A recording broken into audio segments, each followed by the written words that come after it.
ఆరోగ్యం అంటే natural food. Nature మంత్ర ఇప్పుడే మీ ఇంటికి తెచ్చుకోండి.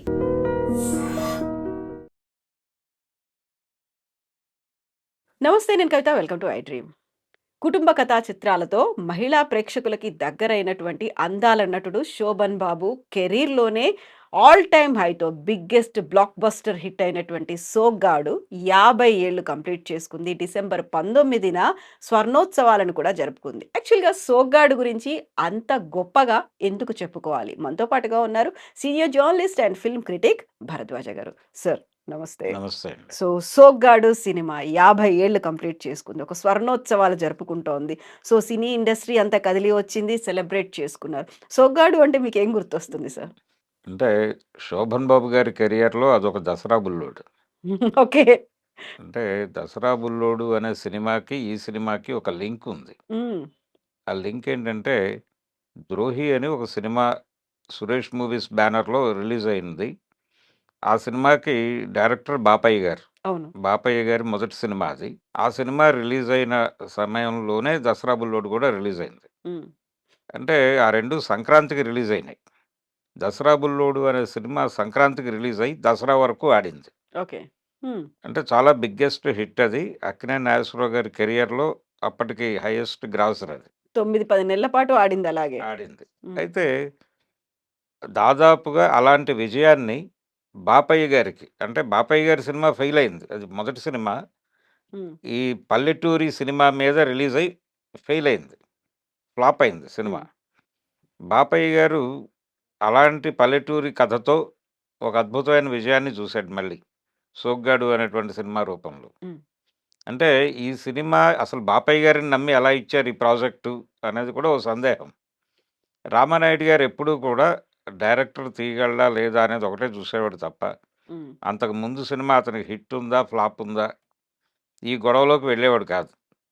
అలాగే 'ద్రోహి' సినిమా ఎందుకు ఫెయిల్ అయింది దానికి సంబంధించి ఆయనకి తెలుసు. అందుకని ఆయన బాపయ్య గారి కెపాసిటీ, బాపయ్య గారు ఆ బ్యానర్‌లో మొదటి సినిమా నుంచి పనిచేశాడు. ఏది 'రాముడు భీముడు' సినిమాకి తాపీ చాణక్య గారు డైరెక్టరు. హ్మ్. దానికి అసోసియేట్ డైరెక్టర్ బాపయ్య గారు. అప్పటినుంచి ఆయన ప్రయాణం ఉంది. అలాగే 'ద్రోహి' ఫెయిల్ అయిన తర్వాత పేరు లేకుండా ఆ బ్యానర్‌లో వచ్చిన సినిమాలకి ఆయన అసిస్టెంట్ డైరెక్టర్‌గా పనిచేశారు ప్రకాష్ రావు గారి దగ్గర, హ్మ్. బాపయ్య గారు. అలా ప్రయాణిస్తున్నటువంటి ఆయనకి ఒక బ్రేక్ ఈవెన్ 75లో ఒక అద్భుతమైన అవకాశం వచ్చింది ఆయనకి. 2 సినిమాలు. 2 బిగ్ హిట్లు. హ్మ్. అందులో ఒకటి 'ఎదురులేని మనిషి' ఎన్టీ రామారావు గారితో. రెండోది 'సోగ్గాడు.' 'శోభన్ బాబు.' ఎన్టీ రామారావు గారికి ఆయన కెరియర్‌లో ఆయన పద్ధతికి భిన్నమైనటువంటి పద్ధతిలో తీసిన సినిమా అది. హ్మ్. 'ఎదురులేని మనిషి.' వైజయంతి మూవీస్ బ్యానర్ ప్రారంభోత్సవ చిత్రం అది. ఓకే. హ్మ్. అలా ఆ సినిమాకు ఒక ప్రత్యేకత ఉంది. ఆ ప్రత్యేకమైన సినిమా రిలీజ్ అయ్యి హిట్ టాక్ వచ్చేసిన తర్వాత ఈ సినిమా రిలీజ్ అయింది 'సోగ్గాడు.' ఈ 2 సైమల్టేనియస్‌గా జరిగినాయి షూటింగులు కూడా. 'ఎదురులేని మనిషి', 'సోగ్గాడు.' ఈ జరుగుతున్నటువంటి సమయంలో ఎప్పుడైనా ఈయనకి క్లాష్ వస్తే, హ్మ్. అక్కడ ఎవరైనా మనిషి ఉండాల్సిన పరిస్థితి, ఈయనిక్కడ ఖచ్చితంగా ఉండి తీరాలి 'సోగ్గాడు' దగ్గర అనుకున్నప్పుడు, రాఘవేంద్రరావు గారిని అక్కడ పెట్టేవాడాయన. రాఘవేంద్రరావు గారి బ్రదరే బాపయ్య గారు. హ్మ్. ఆయన అక్కడ 1, 2 రోజులు ఆయన మేనేజ్ చేస్తే మళ్ళీ ఈయన వెళ్ళిపోయి చూసుకునేవాడు. ఇక్కడ ఏదైనా ఇబ్బందొచ్చి అక్కడ ఖచ్చితంగా ఉండాల్సిన పరిస్థితొస్తే, ఇక్కడ ప్రకాష్ రావు గారు ఉండి చూసుకునేవాడు హ్మ్. 'సోగ్గాడు.' అలా నడిపినటువంటి సినిమా ఈ 2 సినిమాలు. అయితే కంపారిటివ్‌గా 'ఎదురులేని మనిషి' సినిమా కంటే గూడా ఇది ఒక పైసా ఎక్కువే సంపాదించింది 'సోగ్గాడు.' ఆ ఆ సంవత్సరం 75 సంవత్సరం హైయెస్ట్ గ్రాసర్ 'సోగ్గాడు.' హ్మ్. అలా 'శోభన్ బాబు' గారికి ఒక అద్భుతమైనటువంటి విజయాన్ని ఇచ్చినటువంటి సినిమా. ఆయన కెరియర్‌లో కూడా బిగ్గెస్ట్ హిట్ అది. రిలీజ్ అయిన ప్రతి సెంటర్‌లోనూ 50 రోజుల పండగ చేసుకుంది. ఒక 4, 5 సెంటర్‌లు మినహాయిస్తే మిగిలిన అన్ని సెంటర్‌ల్లోనూ హ్మ్. సద్దినోత్సవం జరుపుకుంది. అలా సురేష్ మూవీస్ బ్యానర్‌కి కూడా చాలా ప్రెస్టీజియస్ మూవీ ఇది. ఈ సినిమాకి సంబంధించి కథ తమిళ రచయిత బాలమురుగన్ గారు ఇచ్చారు. దాన్ని తెలుగు నేటివిటీకి తీసుకొచ్చి ట్రీట్మెంట్ రాయటంతో పాటు డైలాగులు రాసింది మోదుకూరి జాన్సన్ గారు. హ్మ్. మోదుకూరి జాన్సన్ గారికి సురేష్ మూవీస్ సంస్థకి చాలా అవినాభావ సంబంధం ఉంది. ఆ బ్యానర్‌లో వచ్చిన చాలా పెద్ద హిట్ల వెనకాల ఆయన ఉన్నారు. 'సావసగాళ్ళు' అనే సినిమా గూడా దీని తర్వాత వచ్చిన సినిమా అది. ఆ సినిమాకి కూడా జాన్సన్ గారే స్క్రిప్ట్ వర్క్ చేశారు. హ్మ్. డైలాగ్స్ అవన్నీ ఆయనే చూసుకున్నాడు. అలా జాన్సన్ గారి కలంతో వచ్చినటువంటి సినిమా ఇది. ఈ సినిమాలో పాటలన్నీ ఆత్రేయ గారు రాశారు. పాటలు ఆత్రేయ, మహాదేవన్ గారి మ్యూజిక్కు. హ్మ్. ఇది అంటే 'శోభన్ బాబు' గారి సినిమా అనగానే ఇద్దరు హీరోయిన్‌లు ఉండటం హ్మ్. అనేది ఒక ఆనవాయితీగా నడిచేది. అయితే ఈ సినిమాలో కూడా ఇద్దరు హీరోయిన్‌లు ఉన్నారు. 'జయసుధ' అలాగే 'జయచిత్ర.' హ్మ్.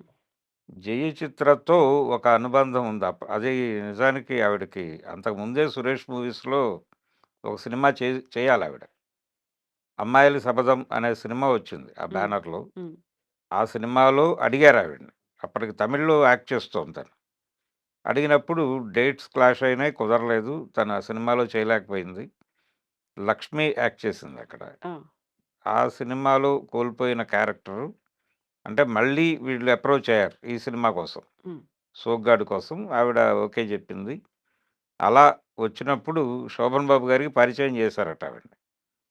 పరిచయం చేస్తే 'శోభన్ బాబు' గారి కెరియర్ ప్రారంభంలో 'ఎన్టీ రామారావు' గారి 'దైవబలం' సినిమాలో యాక్ట్ చేశాడాయన చిన్న క్యారెక్టర్. ఓకే. ఆ 'దైవబలం' సినిమాలో జయచిత్ర గారి మదర్ హీరోయిన్ రామారావు గారి పక్కన. హ్మ్. ఆ మెమరీస్ గుర్తు చేసుకున్నట్టాయన. ఓకే. గుర్తు చేసుకొని ఈ అమ్మాయి మదర్ హీరోయిన్‌గా యాక్ట్ చేసిన సినిమాలో నేను ఓ చిన్న పాత్ర పోషించాను. కాబట్టి నాకు తెలుసు అని చెప్పాటాయన. హ్మ్. అలా 'సోగ్గాడు' సినిమాతో తన ప్రయాణం మొదలైంది. అదే బ్యానర్‌లో వచ్చినటువంటి 'సావసగాళ్ళు' సినిమాలో కూడా జయచిత్ర రిపీట్ అయింది. యాహ్!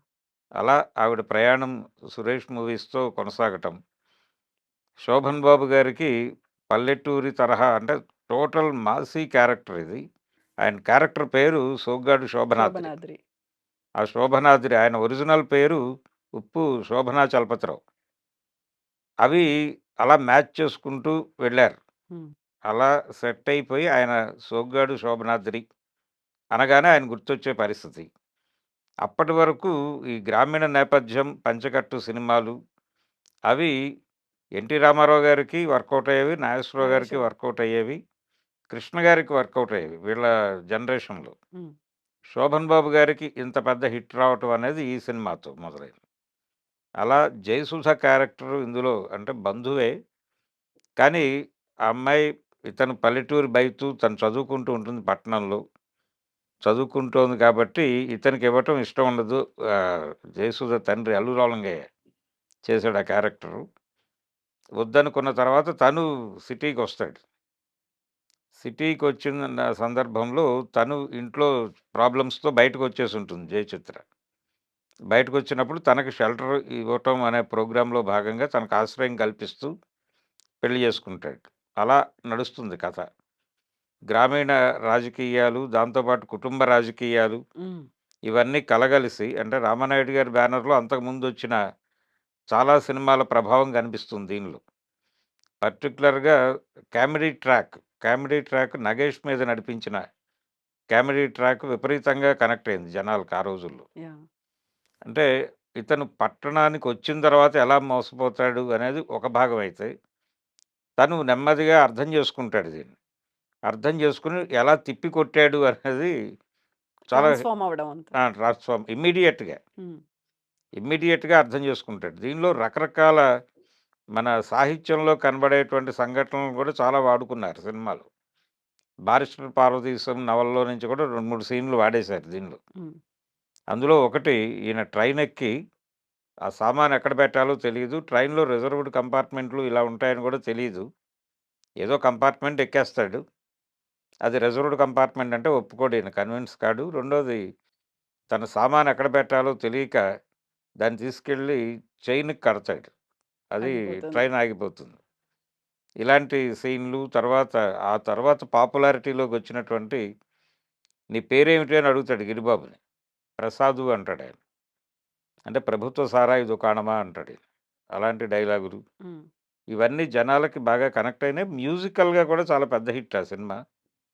ముఖ్యంగా ఆ పాట హోటల్ రూమ్‌లో షూట్ చేశారది. 'ఏడు కొండలవాడ వెంకటేశ' అనే పాటొకటి. ఇలాంటివి. తర్వాత ఆ సినిమా కొంత షూటింగ్ కోలవెన్నులో జరిగింది. కొంత భాగం వాళ్ళ సొంత ఊర్లో జరిగింది. ఏది శోభన్ బాబు. కారంచేడులో. యాహ్! కారంచేడులో ఈ ఎడ్ల పందాలు షూట్ చేశారు. 'బెన్‌హర్' తరహాలో నడుస్తుంది షూట్ అది. అది జనాలకి బాగా కనెక్ట్ అయిన సీన్. ఆ ఎడ్ల పందాలు అంటే ఎడ్లు వేసుకొని వస్తారంతే. పందాలేమి ఉండవు. ఆ రావటము ఇవంతా కూడా చాలా విపరీతమైన ఎలివేషన్స్‌తో తీస్తారు. ఆ రాజసం అనేది.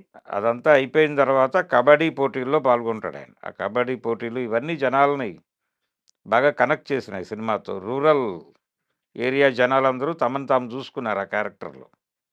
అలా 'శోభన్ బాబు' గారికి 75 నిజానికి ఆయనకి విపరీతంగా కలిసొచ్చిన సంవత్సరం కూడా.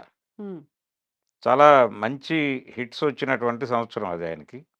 అంటే నాగేశ్వరరావు గారు అమెరికా వెళ్ళటము, వైద్యము అది నడుస్తున్నటువంటి టైం అది. ఆ టైంలో 'జగపతిలోను, సురేష్‌లోను కూడా శోభన్ బాబే హీరో. హ్మ్. అలా ఇక్కడ 'సోగ్గాడు' లాంటి హిట్టు, అక్కడ మంచి మనసులు, మంచి మనుషులు, మంచి మనుషులు లాంటి సినిమా హిట్టు, 'పిచ్చి మహారాజు' అనే ఇంకొక హిట్టు. అలా అక్కడ హిట్లు, ఇక్కడ హిట్లు. ఇలా ఒక శోభన్ బాబుకి స్వర్ణయుగం అని చెప్పుకునే టైం అది. 74, 75 ఆ 2 సంవత్సరాలు. ఆ తర్వాత మళ్ళీ నాగేశ్వరరావు గారు వచ్చేసి ఆయన స్థిరపడిన తర్వాత మళ్ళీ కొంచెం తగ్గింది హడావిడి. కానీ శోభన్ బాబు ఇమేజ్ పెంచిన సంవత్సరంగా చెప్పుకోవాలి 75 అనేది. హ్మ్.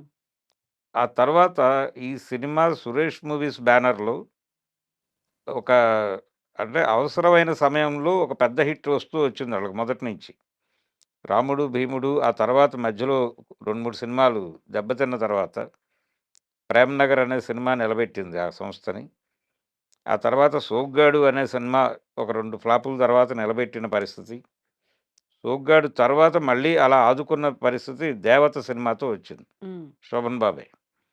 ఆ తర్వాత అదే బ్యానర్‌లో 'ముందడుగు', 'మండే గుండెలు' ఆ సినిమాల్లో కూడా ఉన్నాడాయన.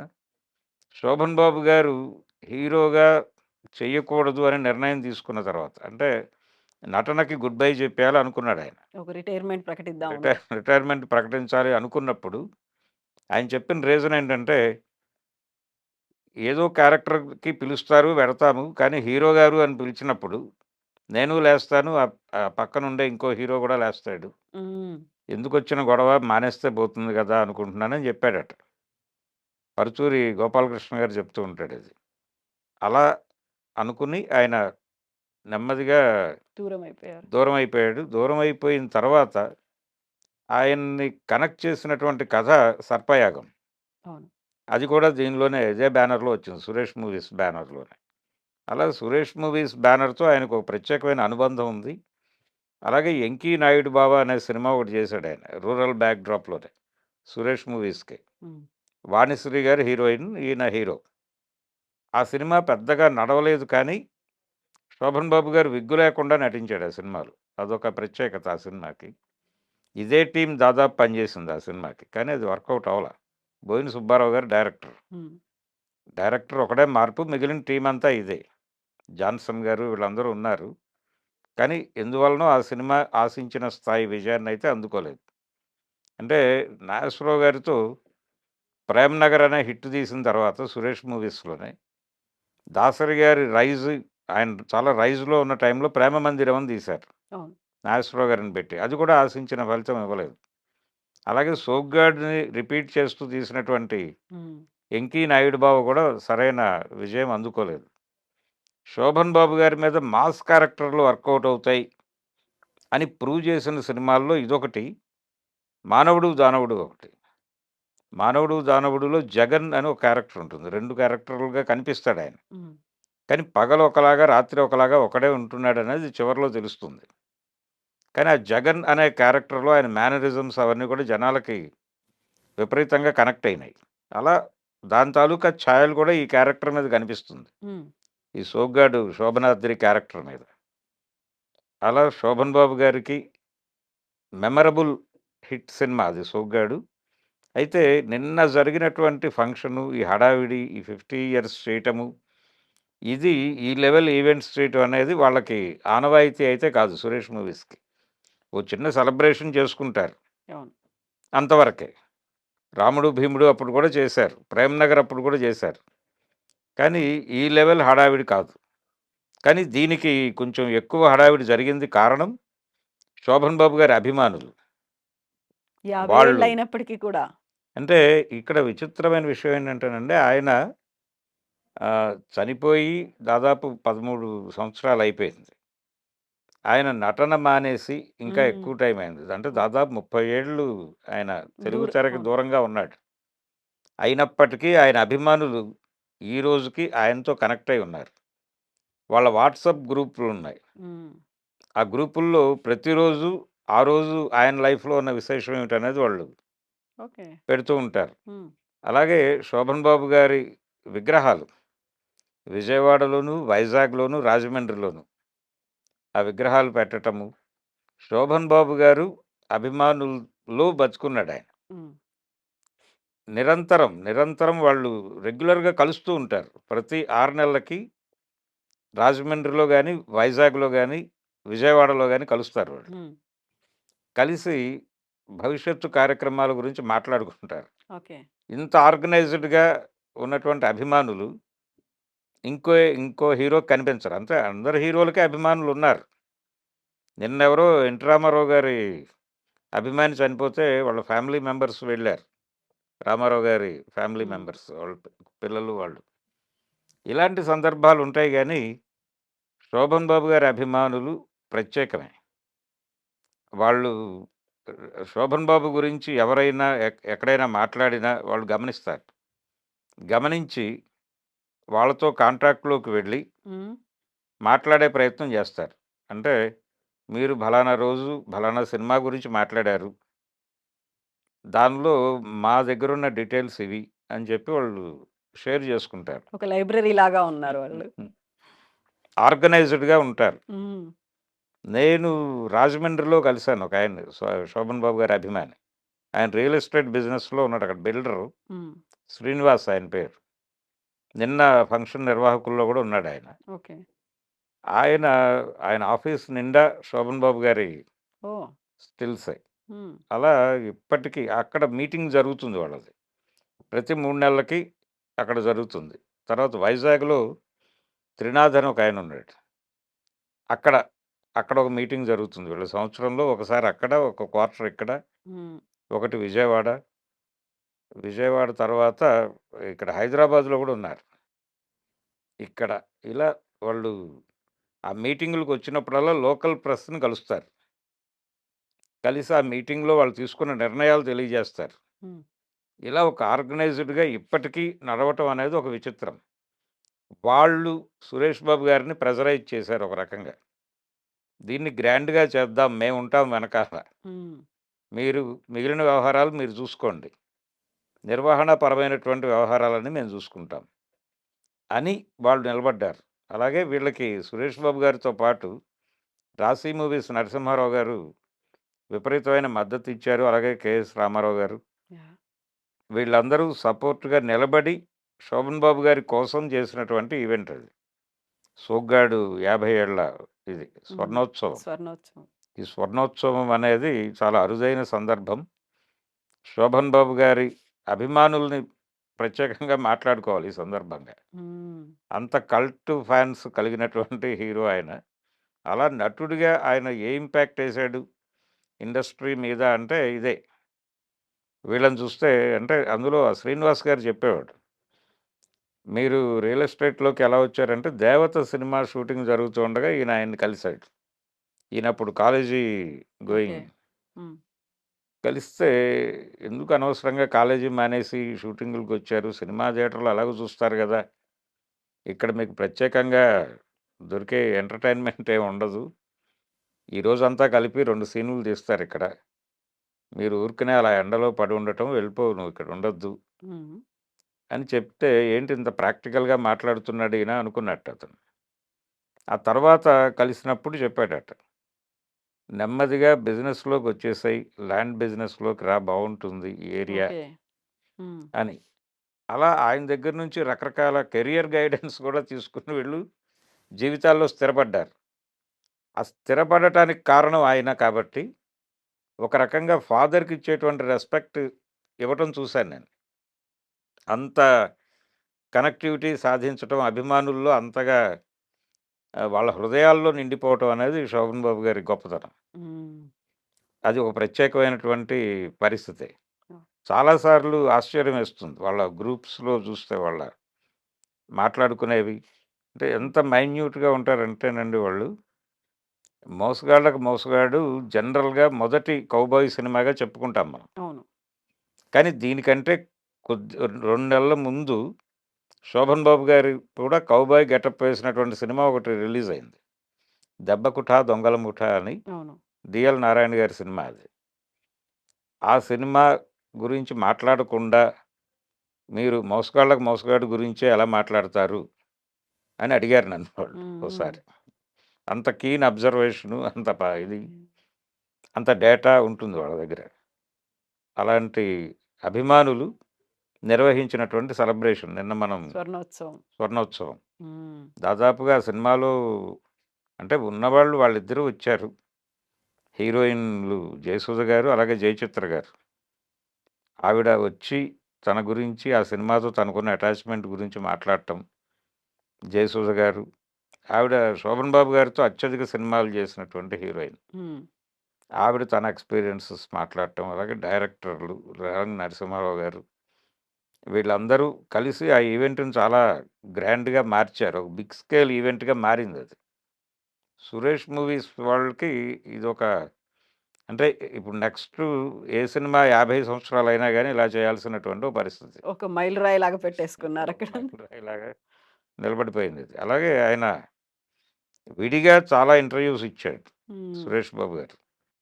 ఈ సినిమా గురించి, శోభన్ బాబు గారితో తమ సంస్థకున్నటువంటి అటాచ్‌మెంట్ గురించి, అంటే రామానాయుడు గారితో ఫ్రెండ్‌షిప్ ఉండేది ఈయనకి. ఆ ఫ్రెండ్‌షిప్పు దాని గు ఆ నేపథ్యంలో కనిపిస్తాయి ఈ సినిమాలన్నీ. హ్మ్. శోభన్ బాబు గారితో 'జీవన తరంగాలు' అనేటువంటి ఒక నవలా చిత్రం తీశారు ఆ బ్యానర్‌లో. అది చాలా పెద్ద హిట్. ఆ తర్వాత 'చక్రవాకం' అని ఓ సినిమా చేశారు. అది పెద్దగా ఆడలేదు. నడవలేదు. హ్మ్. అది తప్ప దాదాపుగా శోభన్ బాబుతో సురేష్ మూవీస్‌లో వచ్చిన సినిమాలు. తర్వాత 'కక్ష' అని ఓ సినిమా తీశారు. అది షోలేకి కొంచెం ఇమిటేషను. అది కమర్షియల్‌గా పెద్దగా నడవలేదు సినిమా. అలాంటివేవో 2, 3 సినిమాలు తప్ప శోభన్ బాబుతో చేసిన ప్రాజెక్ట్‌లన్నీ గూడా వర్కౌట్ అయిన ప్రాజెక్ట్‌లే ఆ బ్యానర్‌లో. ఓకే. పైగా వాళ్ళకి చాలా అవసరమైన టైంలో హిట్లిచ్చిన హీరో. హ్మ్. అక్కినేని నాగేశ్వరరావు గారిలాగా. అందుకని ఆయన ప్రత్యేకత, ఆ బ్యానరు, ఈ కోలవెన్నులో వాళ్ళు షూట్ చేసిన కోలవెన్నులో ఒక వినాయకుడి గుడి ఉంటుందండి. హ్మ్. ఆ గుడి ముందు నిలబడి నమస్కారం పెడుతున్నటువంటి షాట్ ఒకటి తీసి సినిమాలో వాడారు. మొదట్లో అదే ఆ షాట్‌తోనే మొదలవుతుంది సినిమా. ఈ సినిమా హిట్ అయిన తర్వాత దాన్ని అన్ని సినిమాలకి కంటిన్యూ చేశారు. హ్మ్. హ్మ్. కొనసాగించారు. ఆయనకి సెంటిమెంట్‌లెక్కువ రామానాయుడు గారికి. అలా వీళ్ళ బ్యానర్ సురేష్ ప్రొడక్షన్స్ అనేటువంటి బ్యానర్‌కి అంకురార్పణ జరిగింది. అంతకుముందు సురేష్ మూవీస్ అలా నడిచేదిది. మధ్యలో విజయ వారు అంటే నాగిరెడ్డి గారి పిల్లలతో కలిసి సినిమాలు తీశాడాయన. రామానాయుడు గారు. అది లేకుండా వచ్చినటువంటి సినిమా ఇది. హ్మ్. అలా రకరకాల ప్రత్యేకతలున్నాయి వాళ్ళ బ్యానర్‌తో. ఏదేమైనా తెలుగువారికి 'సోగ్గాడు' అనేది ఒక గ్రామీణ నేపథ్యంలో తీసినటువంటి ఓ పల్లెటూరి సినిమా, సెలబ్రేటివ్ సినిమా, సంక్రాంతి సినిమాగా చెప్పుకోవాలి. పల్లెటూరి సినిమాలు విపరీతంగా చూసేవాళ్ళు. అదో జానర్. అవును. ఆ జానర్‌లో దాదాపు ప్రతి హీరోకి హిట్లున్నాయి. పంచకట్టు హీరోలు అని ఉండేవాళ్ళు ఆ రోజుల్లో. ఇప్పుడు పంచకట్టడం మానేసింది. హ్మ్. తెలుగు తెర హీరోలు పంచకట్టడం మానేసిన పరిస్థితుల్లో ఇప్పుడున్నాం. కానీ, ఆ రోజుల్లో ప్రతి హీరో పంచకట్టేవాడు. అలా 'శోభన్ బాబు' గారి పంచకట్టుని పాపులర్ చేసిన సినిమాగా కూడా 'సోగ్గాడ'ని చెప్పుకోవాలి. హ్మ్. సో, స్వర్ణోత్సవాల సంబరాల్లో పరుచూరి గోపాలకృష్ణ గారు ఒక మాటన్నారు. ఈ సినిమాని మళ్ళీ రిలీజ్ చేస్తే 100 రోజులు తిరిగి ఆడుతుంది అనే మాట. ఇప్పుడు ఆల్రెడీ రిలీజ్ చేశారండి. హ్మ్. చేశారు. ఈ రోజు నుంచి స్క్రీనింగ్ నడుస్తోంది. అంటే 100 రోజులు నడుస్తుంది అనేది ఆయన ఆకాంక్ష. కానీ అన్ని రోజులు ఆడుతుందా అనేది చెప్పలేం గానీ, మంచి ఉంచుతారా? విజయం అయితే. హ్మ్. మంచి విజయాన్నయితే అందుకుంటుంది. రిలీజ్ సినిమాల మీద జనాలు విపరీతంగా వెళ్ళటం కనిపిస్తోంది ఈ మధ్య కాలంలో. అవును. గతంలో లాగా లేదు వాతావరణం. అంటే తమ హీరో సినిమాని మల్టీప్లెక్స్‌లో చూడటానికి అభిమానులు చాలా ఇష్టపడుతున్నారు. 'శోభన్ బాబు' లాంటి ఒక అభిమానుల కోటరీ ఉన్న హీరోకి హ్మ్. రీ రిలీజులనేవి డెఫినెట్‌గా ఒక రకంగా ఆ డిస్ట్రిబ్యూటర్లకి, మిగిలిన నిర్మాతలకి డబ్బులు చేసేటువంటి వ్యవహారంగానే మారుతోందిది. రెండోది థియేటర్లకి ఫీడింగ్‌గా గూడా ఇప్పుడు పెద్ద హీరోలెవరు హ్మ్. ఇదివరకు రోజుల్లో అంటే 'సోగ్గాడు' సినిమా వచ్చిన రోజుల్లో ప్రతి హీరో కనీసం 8-10 సినిమాలు చేసేవాళ్ళు. 'కృష్ణ' గారు 15 వరకు చేసేవాడు. హ్మ్. 'రామారావు' గారు దాదాపుగా 10, 11 సినిమాలు రిలీజులుండేవి ప్రతి సంవత్సరం. 'శోభన్ బాబు' గారు 6, 7 మధ్య ఉండేవాడు. 'నాగేశ్వరరావు' గారు కూడా అదే నంబర్‌లో ఉండేవాడు. హ్మ్. 'కృష్ణ' గారు, 'రామారావు' గారు మాత్రం ఆయన 10 వరకు వెళ్ళేవాడు. ఈయన 17 వరకు వెళ్ళిన సందర్భాలు కూడా ఉన్నాయి. దానివలన ప్రతి వారం చిన్న హీరోలు కొంతమంది ఉండేవాళ్ళు. 'చంద్రమోహన్' ఇలాంటి వాళ్ళు. వాళ్ళ సినిమాలుండేవి. దాంతో థియేటర్ ఫీడింగ్ అనేది ఇబ్బంది కలిగేది కాదెప్పుడు. హ్మ్. అంటే వారానికి వెతుక్కోవాల్సిన అవసరం ఉండకపోయేది. వెతుక్కునే పరిస్థితి లేదు. ప్రతి సినిమా 2 సార్లు అంటే ఇది రిలీజులు కూడా సెకండ్ రిలీజులు వెంటనే ఉండేవి ఆ రోజుల్లో.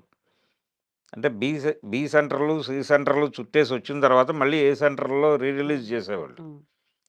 అలా సినిమా తిరుగుతూ ఉండేది జనం మధ్య. రెండోది ఆ రోజుల్లో వినోదం అంటే సినిమా థియేటర్ ఒకటే గాబట్టి జనాలు అక్కడికే వెళ్లి సినిమా చూసేవాళ్ళు. హ్మ్. ఇంకో ప్లాట్‌ఫార్మ్ లేదు. అలా సినిమా థియేటర్‌కి జనాలు కనెక్ట్ అయిపోయి, థియేటర్‌లకి ఫీడింగ్ విపరీతంగా ఉన్నటువంటి ఒక స్వర్ణయుగం చూసాడాయన. పరుచూరి గోపాలకృష్ణ గారు. అందుకని ఇప్పటికీ ఆయనకి సినిమా అనగానే ఆ శతదినోత్సవం, హడావిడి ఆ! ఇవన్నీ మెమరీలో ఉండి అదొక ఆకాంక్షగా మాట్లాడాడు అంతే ఆయన. ఇప్పుడు ఆ కండిషన్ లేదు. అంటే సినిమా డబ్బులైతే చేస్తుంది గానీ, ఆయనన్నట్టుగా 100 రోజులు ఆడటం అయితే కష్టమే. Thank you so much sir. Thank you. Thank you అండి. And for more videos, Please subscribe to iDream. Please subscribe to iDream. Please subscribe iDream. And please subscribe to iDream. For more videos, subscribe to iDream. please like, share, and subscribe to the channel. Congratulations, iDream. subscribe to iDream. Subscribe to iDream. So subscribe to iDream Media. iDream ki iDream team అందరికి huge congratulations. Please subscribe iDream Media. Please subscribe to iDream. Subscribe iDream. Please subscribe to iDream. iDream అంటే నా కళల ఛానల్ను subscribe చేసుకున్న నోరు తిరుగుతలేదు. మీరైతే గంట గుర్తు కొట్టండి. For more such videos, please subscribe to iDream. Subscribe to iDream. Please subscribe to iDream. Please subscribe iDream Media. Please do subscribe to iDream. Please subscribe to iDream Media. For best entertainment and information please subscribe iDream. And don't forget to subscribe to iDream.